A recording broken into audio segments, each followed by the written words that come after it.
Hello friends, welcome है आप लोगों का मेरे चैनल लिसन फ्रॉम लता में। फ्रेंड्स, आज मैं आप लोगों के लिए जिस बुक की समरी लेके आई हूँ वो है थिंक एंड ग्रो रिच, सोचिए और अमीर बनिए।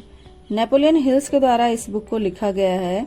इस किताब की समरी सुन के आपको एक नई एनर्जी का एहसास होगा, क्योंकि ये बुक हमें बहुत कुछ सिखाती है। भागदौड़ भरी जिंदगी में कई बुक लवर्स के पास टाइम नहीं होता बुक्स पढ़ने का, तो वो लोग चलते फिरते भी मेरी इस वीडियो को सुन सकते हैं। जरूरी नहीं कि आप इसे बैठकर देखें, कान में ईयरफोन लगाकर भी आप इसे सुन सकते हैं और इसे फील कर सकते हैं, क्योंकि जिस चीज को आप दिल से फील करते हैं वो सीधा आपके दिलो दिमाग पर असर करती है और आपको उसके साथ एक लगाव सा हो जाता है। तो आप इसे फील कीजिए और स्टार्ट करते हैं। Think and grow rich. तो फ्रेंड्स, अक्सर पैसों को लेकर हमारी सोच बहुत विचित्र होती है। समाज ने हमें सिखाया है कि पैसा सब समस्याओं की जड़ है। पैसे वाले लोग बहुत लालची होते हैं, जिंदगी में पैसा ही सब कुछ नहीं होता आदि। लेकिन ऐसा नहीं है। पैसों से तो समस्याओं का समाधान किया जा सकता है। गरीबी, बेरोजगारी और भुखमरी को दूर किया जा सकता है। पैसे वाले सब लोग लालची नहीं होते। कुछ तो बहुत ज्यादा चैरिटी करते हैं और बहुत ही महान भी होते हैं। और हाँ, पैसा सब कुछ नहीं होता, लेकिन बहुत कुछ तो होता ही है। अगर आप अमीर बनना चाहते हैं तो आपको पैसे के प्रति अपनी सोच बदलनी होगी। ऐसी सोच विकसित करनी होगी जिससे पैसा खुद आपकी तरफ आए।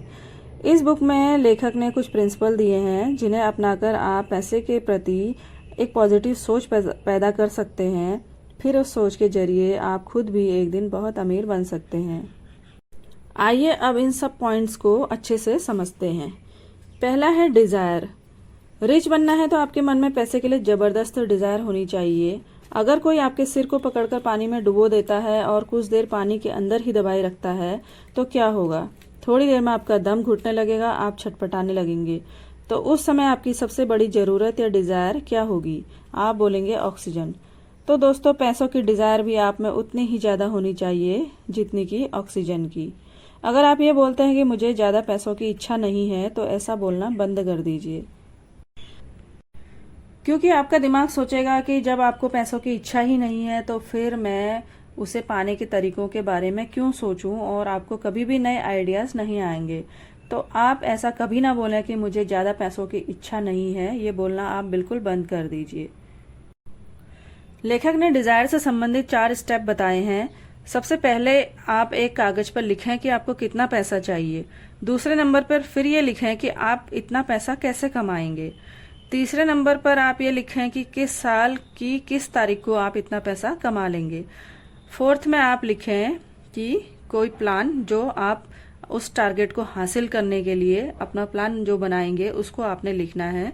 और इससे क्या होगा कि आपका दिमाग साफ साफ तरीके से अपने गोल को देख पाएगा और इस गोल को पाने में जुट जाएगा। सिर्फ ये ना बोलें कि मैं बहुत सा पैसा कमाऊंगा, लिख कर देखें कि आपको कितने लाख, करोड़ या अरब रुपए चाहिए।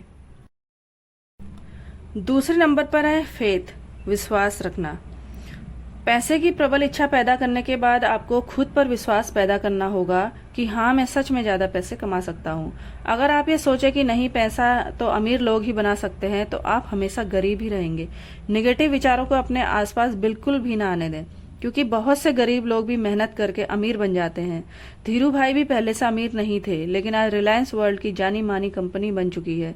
इसलिए आप खुद पर विश्वास कीजिए कि एक दिन कैसे न कैसे मैं बहुत सारा पैसा कमा लूंगा और उसे अच्छे कामों में लगाऊंगा। विश्वास पर ही हर सपने और हर व्यक्ति का फ्यूचर निर्भर रहता है। अगर हमें अपनी सफलता, अपने सपने के प्रति विश्वास नहीं होगा तो हम कुछ नहीं कर पाएंगे। हमें ना खुद पर, ना ही भगवान पर, और ना ही खुद की मेहनत पर, और तो और ना ही अपने सपने और आइडिया पर, तो कुछ भी नहीं होगा। हमें खुद पर, अपने आइडिया पर हमेशा विश्वास रखना ही होगा। और हम क्या कर रहे हैं और इससे क्या कर पाएंगे या इससे क्या कर सकते हैं या नहीं, इस बात पर भी हमेशा विश्वास रखना पड़ेगा। अगर हम विश्वास नहीं रखेंगे तो वह हम कभी भी नहीं कर पाएंगे। और ये किताब यही कहती है कि हमें खुद पर विश्वास रखना पड़ेगा, तभी हम सफल हो पाएंगे और अमीर इंसान बन पाएंगे। तीसरा है ऑटो सजेशन। हमारा सबकॉन्शियस ब्रेन बहुत ही ताकतवर होता है। सोने से पहले आप उससे बातें करें, उसे हमेशा पॉजिटिव सजेशन दें, जैसे जल्दी ही मुझे पैसा कमाने का बहुत अच्छा आइडिया आएगा, मैं बहुत अच्छा बिजनेस स्टार्ट करूंगा, मेरा बिजनेस बहुत अच्छा चलेगा, मैं बहुत पैसा कमाऊंगा, मैं एक बंगला खरीदूंगा, मेरे पास महंगी गाड़ी होगी, फिर मैं विदेश यात्राओं पर जाऊंगा। हमेशा ये ऑटो सजेशन ब्रेन को देते रहें। इससे आपका ब्रेन यह सब कुछ कर पाने के लिए मोटिवेट होगा। आपकी जिंदगी की पूरी प्लानिंग आपके पास रहनी चाहिए, तभी आप सफलता हासिल कर पाएंगे। ये किताब अगर आप पढ़ेंगे तो आपको बहुत कुछ सीखने को मिलेगा और ऑर्गेनाइज्ड प्लानिंग के बारे में भी और भी अच्छे से आप इस किताब में जान पाएंगे। नेक्स्ट है इमेजिनेशन। अपनी इमेजिनेशन यानी कल्पना शक्ति को बढ़ाइए। आप पहले ही अमीर होने की कल्पना कीजिए। कल्पना कीजिए कि आप BMW में बैठे हुए हैं, आप महंगे होटल में कैंडल लाइट डिनर कर रहे हैं, आप चैरिटी कर रहे हैं। कल्पना में बहुत शक्ति है। आइंस्टाइन ने तो कहा ही था, इमेजिनेशन इज पावर। इसीलिए इस पावर का इस्तेमाल करना सीखिए। कल्पना से ही आपको तरह तरह के आइडिया आएंगे। एक छोटा सा आइडिया भी आपकी जिंदगी को बदल सकता है। फेसबुक भी छोटे से आइडिया से स्टार्ट हुआ था। शुरू में सिर्फ मार्क जकरबर्ग के कॉलेज तक ही सीमित था। उस समय कॉलेज के स्टूडेंट सिर्फ अपने दोस्तों के साथ ही चैट कर सकते थे, लेकिन धीरे धीरे इससे बहुत से फीचर ऐड होते गए और आज इसका साम्राज्य पूरी दुनिया में फैल चुका है। इसीलिए आप भी अपने बिजनेस आइडियाज की कल्पना करते रहें। पता नहीं कब कौन सा आइडिया क्लिक कर जाए। इससे आपके भी अरबपति बनने की राह खुल सकती है। नेक्स्ट है डिसीजन। फास्ट डिसीजन लेना सीखें। बहुत से लोग टाल मटोल करते रहते हैं, इससे उनका कोई भी काम टाइम पर नहीं होता। अगर बिजली का बिल पेंडिंग है तो डे और टाइम डिसाइड करें और फिर निर्धारित समय पर बिल पे कर दें। अच्छा होगा अगर डिसीजन फास्ट लेंगे और काम को तभी के तभी कर देंगे। आज का काम को कल पर कभी भी नहीं टालना चाहिए। जो भी काम है, आज का काम है तो आज ही उसे तुरंत कर लें, नहीं तो टू डू की लिस्ट बना लें। इससे कोई भी काम नहीं छूटेगा। वर्कआउट करने की सोच रहे हैं तो अभी उठकर 5 पुशअप्स लगाएं। सोचते रहेंगे तो कुछ भी नहीं कर पाएंगे और कभी अमीर भी नहीं बन पाएंगे। नेक्स्ट है परसिस्टेंस। अमीर बनने के लिए आपने जो भी काम चुना है उसे लगातार करते रहिए। ऐसा ना हो कि 1 महीने तक तो बड़े जोश से काम किया, फिर 6 महीने के लिए सो गए। हमें अपने काम को हमेशा लगातार करते रहना चाहिए। अपने एफर्ट्स को कंटिन्यू वे में रखना चाहिए। थोड़ा अगर हम फेल भी हों तो रुकना नहीं है, आगे बढ़ना है। चाहे पैसों का नुकसान हुआ हो, चाहे कुछ भी हुआ हो, लेकिन जब तक आप उस मुकाम पर नहीं पहुंच जाते, आपने रुकना नहीं है, हार नहीं माननी है, बिल्कुल भी गिव अप नहीं करना है। तभी आप एक सफल व्यक्ति बन पाएंगे। और परसिस्टेंस का यही मतलब होता है कि हम अपने एफर्ट्स को हमेशा लगातार वे में करते जाएं, कभी रुके नहीं जब तक हमें सफलता मिल नहीं जाती। और यही हमारी सफलता की एक सीढ़ी है जिसे चढ़े बिना हम सफल नहीं हो सकते। नेक्स्ट है एंथुसियास्टिक सपोर्ट। हमेशा दूसरों को सपोर्ट करें, मदद करें, तभी मदद मिलती है और आप आगे बढ़ते हैं। स्वार्थी लोग कभी भी सफल नहीं होते, न ही अमीर बन पाते हैं। ऐसे ही जब आपको सपोर्ट चाहिए तो सपोर्ट मांगिए। हर आदमी आपको सपोर्ट नहीं करेगा। बहुत से लोग बस 2 लोगों से पूछते हैं, जब वो मना कर देते हैं तो वे हार मान लेते हैं। यही फर्क है सफल और असफल आदमी में। 2 ने मना कर दिया तो 4 से पूछो, 100 से पूछो, 1000 से पूछो। क्या दुनिया में 2 ही लोग हैं? अकेले इंडिया में ही 140 करोड़ लोग हैं। आपको काइंड और कोऑपरेटिव लोग ढूंढने पड़ेंगे। हर कोई तो ऐसा नहीं होता, इसलिए आपको ढूंढना ही पड़ेगा। और जो कंटिन्यू कोशिश करते रहते हैं उनकी हार कभी भी नहीं होती। तो कभी न कभी आपको सफलता जरूर मिलेगी। नेक्स्ट है ऑर्गेनाइज्ड प्लानिंग। कोई भी बिजनेस या काम करना है तो उसकी पेपर पर प्लानिंग कर लीजिए। जैसे स्टार्टअप लगाना है तो सारे स्टेप्स लिख लीजिए। ऑफिस कहाँ होगा, पार्टनर होगा या नहीं, एम्प्लॉयज कितने होंगे, लोन कहाँ से और कैसे लेना है, क्या ऑनलाइन बिजनेस भी करना है, वेबसाइट खुद बनानी है या वेब डेवलपर हायर करना है। इस तरह प्लानिंग करते जाइए, फिर एक एक स्टेप को पूरा करने में जुट जाइए। सब कुछ ब्रेन में ही सोचते रहेंगे तो सब हौच पौच हो जाता है, कंफ्यूजन होगा वो अलग। इसलिए हर चीज को पेपर पर लिखने की आदत डालिए। स्टार्टअप एस्पिरेंट्स जब किसी इन्वेस्टर के सामने प्रपोजल रखते हैं तो पावर पॉइंट पर ही हर चीज लिखकर ही एक्सप्लेन करते हैं, सिर्फ मुंह से बोलकर एक्सप्लेन नहीं करते। ऐसे कुछ भी क्लियर नहीं हो पाएगा और सामने वाले को कुछ भी समझ में नहीं आएगा। नेक्स्ट है the power of the mastermind. Mastermind group में बहुत ताकत होती है। मास्टरमाइंड ग्रुप का मतलब होता है इनर सर्कल, मतलब सफल लोगों का गुप्त सर्कल जिसमें आउटसाइडर्स को नहीं लिया जाता है। कोई भी आदमी बिजनेस करता है तो उसका भी ऐसा ग्रुप होता है। वो लोग अपने काम को सीक्रेट रखते हैं। जैसे फिल्म इंडस्ट्री में किसी प्रोडक्शन हाउस का कौन कौन डिस्ट्रीब्यूटर है, उनका नेटवर्क कैसे डिस्ट्रीब्यूट करता है, ये सब किसी को नहीं पता। इसलिए आपको भी ऐसे लोगों से दोस्ती करने की कोशिश करनी चाहिए जो आपके बिजनेस को आगे बढ़ाने में हेल्प कर सके। दोस्तों, मास्टरमाइंड जिसे थिंक टैंक भी कहा जाता है, यह लोगों का ऐसा ग्रुप होता है जो अपने अपने फील्ड के एक्सपर्ट होते हैं। उदाहरण के लिए दुनिया के जितने भी बिजनेसमैन हैं वो अपना कोई भी अहम डिसीजन लेने से पहले उसकी एक चर्चा करते हैं और ऐसे व्यक्ति से करते हैं जो उस फील्ड में एक्सपर्ट होता है। जैसे कि अगर उन्हें पैसे से रिलेटेड कोई भी डिसीजन लेना होता है तो उसको वो किसी फाइनेंशियल एक्सपर्ट व्यक्ति के साथ ही डिस्कस करते हैं, और उन्हें मार्केट से रिलेटेड कोई डिसीजन लेना होता है तो वो मार्केटिंग एक्सपर्ट से ही सलाह लेते हैं। यानी कि उनके पास हर फील्ड से जुड़ा हुआ एक एक्सपर्ट होता है, और यही सब एक्सपर्ट आपस में मिलकर एक मास्टरमाइंड ग्रुप कहलाते हैं। इसीलिए ऑथर कहते हैं कि हर इंसान के पास एक ऐसा मास्टरमाइंड ग्रुप होना चाहिए, अगर उसे लाइफ में गलत डिसीजन ले लिया है उसने तो उससे उसको बचा सके। मास्टरमाइंड ग्रुप में काम करने के अपने अपने फायदे होते हैं, लेकिन ये फायदे अकेले काम करने के फायदों से कई ज्यादा होते हैं। दोस्तों, आपका लक्ष्य जितना बड़ा होगा उतना उस प्लान पर काम करना उतना ही मुश्किल होगा। इसलिए खुद के लिए एक मास्टरमाइंड टीम बनाइए जिसमें आपको अपने लक्ष्य को हासिल करने में आसानी होगी और बहुत ही कम समय में आप उस लक्ष्य को हासिल कर पाएंगे। अपनी टीम में कुछ ऐसे लोगों को रखिए जो एक ही मंजिल को हासिल करने के लिए काम करना चाहते हैं। जब कुछ लोगों के टैलेंट, काम करने की क्षमता, मेहनत और लगन एक साथ मिल जाती है तब ऐसे में जरूर से जरूर सफलता मिल जाती है। अपनी टीम में ऐसे लोगों को रखिए जो सिर्फ बुद्धिमान हो, और उन लोगों में जो आपस में एक दूसरे के साथ संबंध हो वो भी बहुत ही ज़्यादा अच्छा होना चाहिए। ऐसी टीम नहीं होनी चाहिए जो आपस में ही एक दूसरे से लड़ते झगड़ते रहें, तो इससे आप लोग अपने गोल को अचीव नहीं कर पाएंगे। इसीलिए अपने ग्रुप में बहुत ही सोच समझकर मेंबर्स को चूज कीजिए। नेक्स्ट है द सबकॉन्शियस माइंड। कार्य करने के हिसाब से हमारा ब्रेन दो तरह का होता है, पहला कॉन्शियस और दूसरा सबकॉन्शियस। कॉन्शियस ब्रेन आपके कंट्रोल में होता है। जैसे आपका म्यूजिक सुनने का मन करता है तो आप फोन पर म्यूजिक चला लेते हो, लेकिन कभी आपको बोला जाए कि स्टेज पर जाकर स्पीच दो तो आप नर्वस होने लगते हैं, गला सूखने लगता है, कुछ तो कांपने लगते हैं। तो ऐसा क्यों होता है?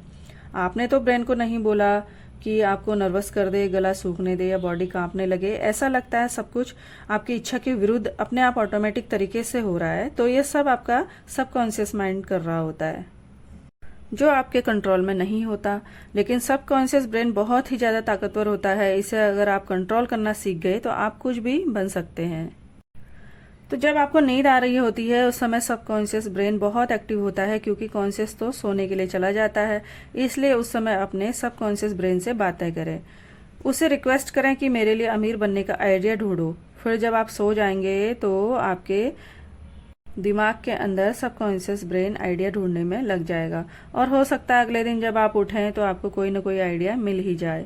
लेकिन सबकॉन्शियस ब्रेन हमारे कंट्रोल में नहीं होता, इसलिए ऐसा नहीं है कि एक बार में ही आप यह सब करना सीख जाएंगे। लेकिन अगर आप डेली अभ्यास करेंगे तो जरूर आपको इससे फायदा मिलेगा। इसलिए रोज अपने सबकॉन्शियस माइंड से बात करनी चाहिए। दोस्तों, हमारा चेतन मन अच्छी और बुरी चीजों में फर्क करना जानता है, इसलिए वो सिर्फ अपने काम की चीजों को अपने पास में रखकर बेकार चीजों को निकाल फेंकने की ताकत रखता है। लेकिन हमारे अवचेतन मन के साथ ऐसा नहीं है। वो अच्छी और बुरी इन दोनों बातों को अपने पास ही रखता है। इसलिए जरूरी है कि आप खुद को बुरे लोगों और बुरी चीजों से दूर रखें। हमारा अवचेतन मन हर तरह की जानकारी सेव करता है, जिसकी वजह से हमारा व्यवहार समय के साथ वैसा ही हो जाता है। अगर आप 1-2 महीने तक किसी बदजुबान लोगों के साथ रहें तो आप न चाहते हुए भी आपके मुंह से भी गालियां निकलने लगेगी। आप संगति के असर से नहीं बच सकते। बुरी संगति से आपकी आदतें भी बुरी हो जाएंगी, जिस कारण आप सफल और कामयाब नहीं बन पाएंगे।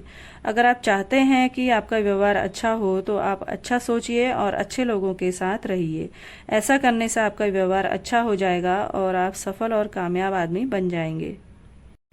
नेक्स्ट है the power of the brain. हमारा दिमाग एक पावरफुल मशीन की तरह काम करता है। इसमें जो विचार होते हैं उनका हमारी सफलता में बहुत बड़ा योगदान होता है।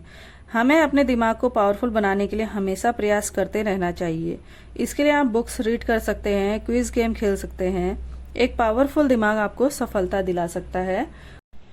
नेक्स्ट है द सिक्स्थ सेंस। अमीर और सक्सेसफुल बनने के लिए इन 13 स्टेप्स का आखिरी स्टेप है सिक्स्थ सेंस। जब तक आप बाकी के 12 स्टेप्स में महारत हासिल नहीं कर लेंगे तब तक आप इस सिक्स्थ सेंस तक नहीं पहुंच सकते। ये सिक्स्थ सेंस हमारे सबकॉन्शियस माइंड का एक हिस्सा है जो हमारी क्रिएटिविटी, इमेजिनेशन को संभालता है। यही हमें दुनिया के इनफिनाइट इंटेलिजेंस से जोड़ता है। कभी कभी हम विचारों को अपने दिमाग में फ्लैश की तरह देखते हैं, जिसे हंचेस कहते हैं। ऐसा तब होता है जब हमारी सिक्स्थ सेंस काम कर रही होती है, लेकिन इसे हर कोई महसूस नहीं कर सकता। बहुत गहराई से ध्यान लगाने से ही हम इसे अचीव कर सकते हैं। जितने भी महान लोग हुए हैं, जैसे थॉमस एडिसन, अब्राहम लिंकन, वे अपनी सिक्स्थ सेंस को ही यूज करके महान बन पाए। अपने इन्हीं हंचेस से उन्होंने बहुत कुछ बड़ा काम करने की मोटिवेशन उन्हें मिलती रही। ये सिक्स्थ सेंस हमारी मेंटल और स्पिरिचुअल दोनों स्टेट को जोड़ती है। ये एक मीडियम की तरह काम करती है जो हमारे दिमाग को इस अनंत ब्रह्मांड के साथ कनेक्ट करता है। हमारी सिक्स्थ सेंस न केवल हमें क्रिएटिव आइडियाज देती है, बल्कि कई बार आने वाले खतरों का भी इशारा देती है। हम भी अपनी सिक्स्थ सेंस की प्रैक्टिस करके खुद को इनफिनाइट इंटेलिजेंस के साथ जोड़ सकते हैं, क्योंकि हम इंसानों के पास ही सपने होते हैं, इच्छाएं होती हैं जो हमारे दिमाग को डोमिनेट करके रखती है। हम अपनी हार या जीत खुद चुन सकते हैं और अपनी सोचने की पावर से सफलता हासिल कर सकते हैं। सफलता का रास्ता हमारे सपनों से ही शुरू होता है। जैसे जैसे आप इन 13 स्टेप्स पर आगे बढ़ते जाएंगे, आपको विजडम मिलता जाएगा। अपनी सक्सेस के लिए बहुत जरूरी है कि खुद को और दूसरों को जानें। अब आपके पास 13 स्टेप्स टू रिचेस हैं, जिसके लास्ट चैप्टर में आप इसे सीखेंगे कि डर को अपने मन से कैसे दूर किया जाए, क्योंकि जब तक आप इसे दूर नहीं करेंगे ये आपको एक लिमिट में बांध के रखेगा और बिना इस डर को जीते आप अमीरी की राह पर पांव नहीं बढ़ा सकते हैं। डर के 6 भूतों को अपने मन से कैसे भगाएं। कुछ ऐसे छुपे हुए दुश्मन हैं जो आपको दौलतमंद नहीं बनने देते, और वो दुश्मन है असमंजस, शक, चिंता और नेगेटिव ख्याल। इसमें से एक भी ख्याल आपके मन में है तो बाकी खुद ही आ जाते हैं। जब तक आप इनसे लड़कर इन्हें दूर नहीं करेंगे, ये आपको तंग करते रहेंगे। कभी हाँ कभी ना, और खुद पर यकीन ना होने से हमारे अंदर एक अजीब सा डर पैदा होता है। हम यहाँ आपको ऐसे ही 6 बेसिक डरों के नाम बता रहे हैं। वो है गरीबी का डर, आलोचना का डर, खराब सेहत का डर, प्यार खोने का डर, बुढ़ापे का डर और मौत का डर। इनमें से हर डर हमारी काबिलियत को कम कर देता है, उसे एक लिमिट में बांधने लगता है, मगर असलियत में ये सभी डर सिर्फ हमारे दिमाग की उपज हैं और कुछ नहीं। इनका सीधा मतलब है कि इस डर पर काबू पाया जा सकता है। एक ऐसी चीज जिस पर पूरी तरह से हमारा कंट्रोल होता है, और वो है हमारे विचार। जैसे ही कोई ख्याल हमारे दिमाग में आता है, वो उसी वक्त फिजिकल हो सकता है। यही इसकी सबसे बड़ी पावर है।